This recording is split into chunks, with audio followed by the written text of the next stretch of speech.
7. 인생의 참된 가치. 인생은 허무하고 인간 일생 경영이 바람잡이요 꿈결같이 살다가 안개와 같이 사라져가는 것이 인생이다. 모세의 시와 같이 그 연수의 자랑은 수고와 슬픔뿐이요 신속히 날아가고 있다. 그러니 인생이 무엇을 바라며 그 소망을 어디에 둘 것인가. 헛되고 헛되며 헛되고 헛되니 모든 것이 헛되도다. 해 아래에서 수고하는 모든 수고가 사람에게 무엇이 유익한가. 지혜가 많으면 번뇌도 많으니 지식을 더하는 자는 근심을 더하게 되고 즐거움도 웃음도 헛되니 지혜 있는 자나 우매한 자나 인생의 모든 수고가 헛되어 바람을 잡는 것이로다. 이러한 인생에 어떻게 살아야 참되게 사는 것인가? 신구약 성경 중에서 인생 철학에 대한 말씀이 가장 많이 기록된 전도서는 어떻게 사는 것이 참되게 사는 것인지 인생에 많은 교훈을 주고 있다. 전도서 3장에서 12장에 기록된 내용 중 몇 가지를 정리해보면 다음과 같다. 1. 선을 행하며 기뻐하고 즐거워하는 것이 행복한 삶이다. 사람들이 사는 동안 기뻐하며 선을 행하는 것보다 더 나은 것이 없는 줄을 내가 알았고 사람마다 먹고 마시는 것과 수고함으로 낙을 누리는 그것이 하느님의 선물인 줄 또한 알았도다. 2. 세상 어느 곳이나 악이 존재한다. 그러므로 악한 일에 빠지지 말아야 하며 모든 일에 하나님의 심판이 있음을 늘 기억해야 한다. 또 내가 해 아래에서 보건대 재판하는 곳 거기에도 악이 있고 정의를 행하는 곳 거기에도 악이 있도다. 의인과 악인을 하나님이 심판하시니. 3. 가지고 있는 것에 만족하며 사는 것이다. 두 손에 가득하고 수고하며 바람을 잡는 것보다 한 손에만 가득하고 평온함이 더 나으니라. 4. 서로 돕고 협력하며 사는 것이다. 두 사람이 한 사람보다 나음은 그들이 수고함으로 좋은 상을 얻을 것임이라. 한 사람이면 패하겠거니와 두 사람이면 맞설 수 있나니 세 겹줄은 쉽게 끊어지지 아니하느니라. 5. 욕심을 내어 재물을 모으지 말라. 빈손으로 왔다 빈손으로 가는 것이 인생이다. 내가 해 아래에서 큰 패단되는 일을 보았나니 곧 소유주가 재물을 자기에게 해가 되도록 소유하는 것이라. 그 재물이 재난을 당할 때 없어지나니 비록 아들은 낳았으나 그 손에 아무것도 없느니라. 그가 모태에서 벌거벗고 나왔은즉 그가 나온 대로 돌아가고 수고하여 얻은 것을 아무것도 자기 손에 가지고 가지 못하리니. 6. 헛된 것을 더하게 하는 많은 일들이 있으니 매사의 시간을 소중하게 여겨라. 헛된 것을 더하게 하는 많은 일들이 있나니 그것들이 사람에게 무슨 유익이 있으랴. 헛된 생명의 모든 날을 그림자같이 보내는 일평생에 사람에게 무엇이 낙인지를 누가 알며 그 후에 해 아래에서 무슨 일이 있을 것을 누가 능히 그에게 고하리요. 7. 사람의 판단은 정확하지 않으니 사람을 의지하지 말고 하나님을 의지하라. 세상에서 행해지는 헛된 일이 있나니 곧 악인들의 행위에 따라 벌을 받는 의인들도 있고 의인들의 행위에 따라 상을 받는 악인들도 있으니 하나님이 사람을 해 아래서 살게 하신 날 동안 수고하는 일 중에 그러한 일이 그와 함께 있을 것이라. 8. 나누고 베풀며 사는 것이다. 전능자가 채워주시고 재앙이 땅에 임할 때 피할 길을 주신다. 너는 내 떡을 물 위에 던져라. 여러 날 후에 도로 찾으리라. 7에게나 8에게 나눠줄지어다. 무슨 재앙이 땅에 임할지는 알지 못함이라. 9. 인생의 젊은 그때의 창조주를 기억하라. 너는 청년의 때의 창조주를 기억하라. 곧 곤고한 날이 이르기 전에. 해와 빛과 달과 별들이 어둡기 전에 은줄이 풀리고 금그릇이 깨지고 흙은 여전히 땅으로 돌아가고 영은 그것을 주신 하나님께로 돌아가기 전에 기억하라. 10. 사람의 본분은 하나님을 경외하고 그의 명령들을 지키는 것이다. 선악간에 하나님의 심판이 있음을 항상 잊지 말라. 일의 결국을 다 들었으니 하나님을 경외하고 그의 명령들을 지킬지어다. 이것이 모든 사람의 본분이니라. 하나님은 모든 행위와 모든 은밀한 일을 선악간에 심판하시리라. 예로부터 인간을 영묘한 능력을 지닌 만물의 영장이라 했다. 이 말은 구약성경 창세기 1장 26에서 28절의 의미와 일치한다. 사람은 하나님의 형상으로 지음을 받아 만물 중에 가장 뛰어나 만물을 정복하고 다스릴 능력을 지니고 있다. 사람은 미래를 예측하며 주어진 환경에 대응하고 창의력을 가지고 사회와 문화를 발전시킨다. 하나님의 형상을 닮은 인간의 지혜와 지식, 그리고 그 능력이 그저 놀라울 뿐이다. 사람의 내면은 또 어떠한가? 그 정신세계는 우주를 초월하고 그 생각과 감정은 무궁하여 끝이 없다. 인간은 정말 신비스럽기가 그지없다. 내가 주께 감사함은 나를 지으심이 신묘막측하심이라. 이렇게 심히 기묘한 인간으로 지음받았으나 죄를 짓게 되므로 이 죄악의 세상에서 온갖 고민을 하며 사느라 그 지혜와 능력을 잃고 인생의 참된 가치를 상실하여 어리석은 인간으로 살고 있다. 그렇다면 인생의 참된 가치를 어떻게 회복할 것인가? 무엇이 인생을 참되게 하며 무엇이 사람을 가치 있는 존재로 완성시켜 주는가? 그것은 바로 하나님의 말씀, 여호와의 도를 읽고 깨달음으로 인생의 참된 가치를 발견하고 그것을 실천함으로 가치 있는 삶을 살 수 있다. 누가 지혜가 있어 이런 일을 깨달으며 누가 총명이 있어 이런 일을 알겠느냐. 여호와의 도는 정직하니 의인은 그 길로 다니거니와 그러나 죄인은 그 길에 걸려 넘어지리라. 이 말씀은 지키기 어렵거나 힘든 것도 아니고 먼 것도 아니다. 인간의 삶, 그 주체는 바로 자신이다. 모든 것을 자기가 판단하고 결정할 수 있다. 그런데 우리는 그 판단과 결정이 온전하지 못하다는 것을 분명히 알고 있다. 잘못된 판단으로 실패할 수 있고 또 비참한 결과를 초래할 수도 있다. 그런즉 선줄로 생각하는 자는 넘어질까 조심하라. 이 세상 누구도 완벽한 사람은 없다. 이 사실을 인정하지 않는 사람 또한 없을 것이다. 그래서 사람이 감당하기 어려운 일을 당하면 좌절하여 낙심하고 큰 절망에 빠진다. 이럴 때 어떻게 해야 하는가? 누구의 도움도 받을 수 없고 사방이 벽으로 막혀 있을 때 하늘만 바라볼 수밖에 없다.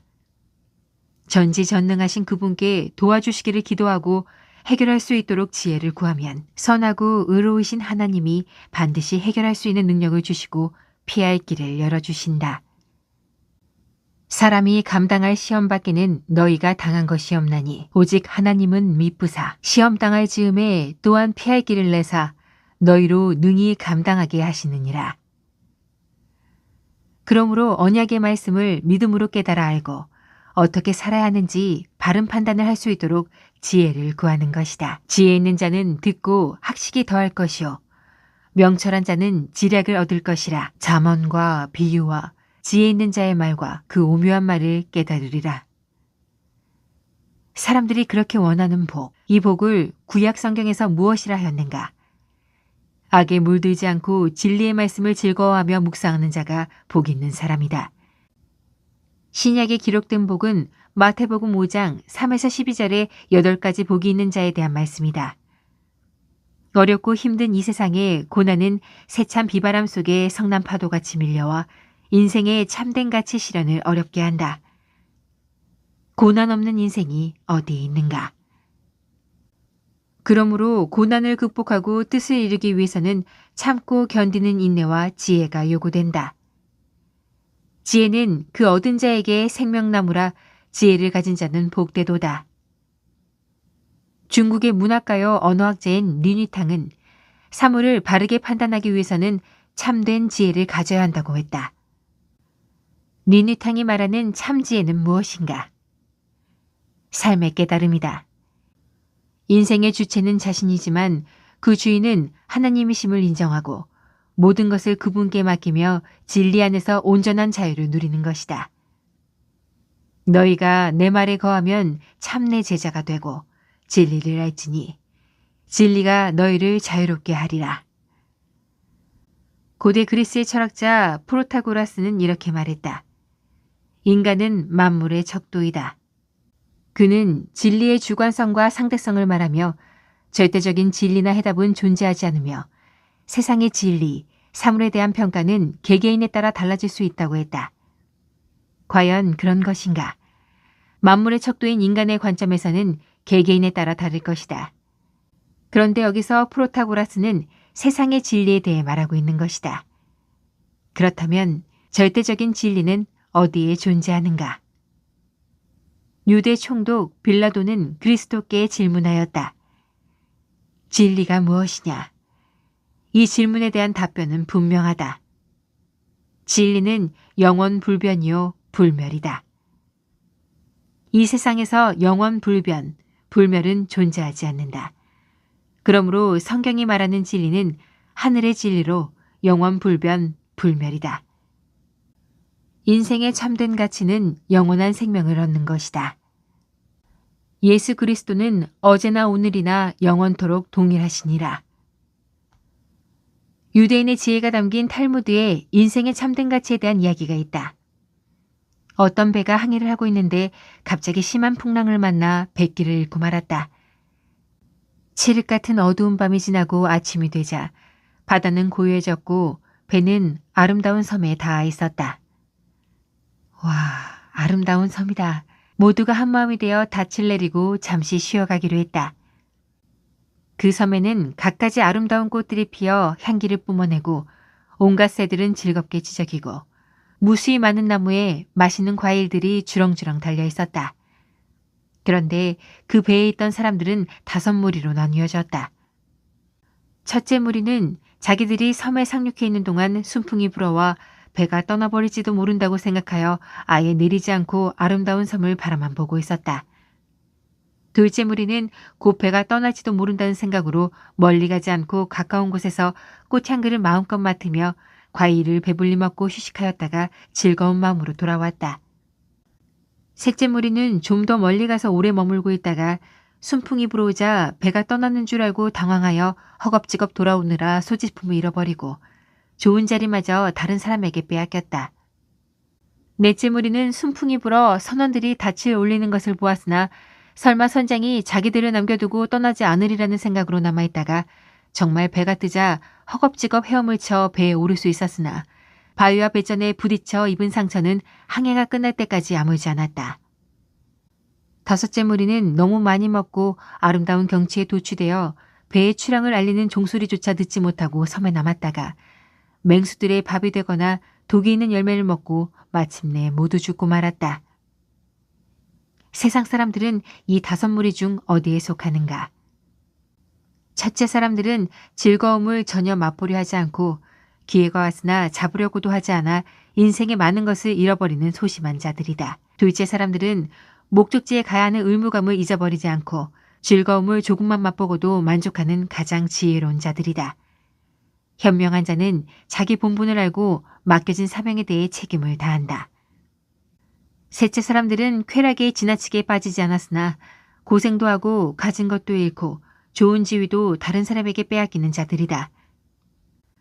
넷째 사람들은 결국 돌아오기는 했으나 너무 늦어 목적지에 다다를 때까지 인생의 상처가 아물지 않고 고생을 하는 자들이다. 다섯째 사람들은 세상 쾌락과 인생의 허영에 빠져 목적지를 잊어버리고 결국 사나운 맹수와 독이 있는 열매를 먹고 죽어가는 사람들이다. 이 아름다운 섬에서 사람들이 겪은 인생의 참된 가치는 무엇인가? 하늘의 뜻은 분명하다. 자연의 이치가 그렇고 우리 인생의 모든 일에서 그 사실을 확연히 알 수 있다. 하늘의 뜻을 따르는 자는 살고 하늘에 거스르는 자는 망한다. 큰 부자는 하늘에 달려있고 작은 부자는 부지런한 데 달려있다. 옛 어른들은 사람인 7글자로 교훈을 삼을 만한 문장 하나를 만들었다. 사람이면 다 사람이냐? 사람짓해야 사람이지. 사람이 사람이어야 사람이니라. 인생의 참된 가치는 사람으로서 당연히 해야 할 일을 행하는 것이다. 그 첫째로 하늘의 뜻을 따르고 그 다음은 인륜, 윤리도덕과 규범을 행하는 것이다. 사회생활에서 예의범절과 규범은 기본이다. 세상의 법도 이러한데 하물며 하늘의 법을 따르는 것은 이 세상 모든 사람들이 행해야 할 당연한 일이다.